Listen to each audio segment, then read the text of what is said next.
పెద్దమ్మా అన్నం తినేసావు కదా, ఇదిగో దప్పుడు కప్పుకో, చలేస్తుంది. ఒళ్ళు చల్లబడిపోయింది కదా, కప్పుకో. సరేనా? బానే ఉందా? బాగా మీ ఇంటికి తీసుకెళ్ళనా? తెలుసు కదా అడ్రస్. చూసారా ఫ్రెండ్స్, పెద్దమ్మ అండి, తెలిసిన వాళ్ళు. ఏంటంటే దయచేసి తల్లిదండ్రులు ఎలాగా మతిస్థిమితం లేనప్పుడు వదిలేయకండి.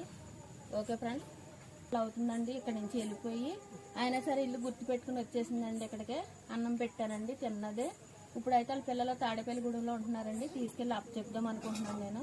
పెద్దమ్మ అన్నం తిన్న తర్వాత చలేస్తుందండి, దప్పుడు కప్పానండి. దయచేసి మతిస్థిమితం లేనప్పుడు తల్లిదండ్రులను ఇలా వదిలేయకండి ఫ్రెండ్స్.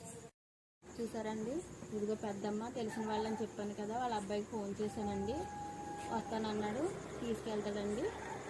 తర్వాత ఇంకో విషయం ఏంటంటే, తల్లిదండ్రులు ఏ పరిస్థితిలో ఉన్నా సరే దయచేసి తల్లిదండ్రులు రోడ్డు మీద వదిలేయకండి.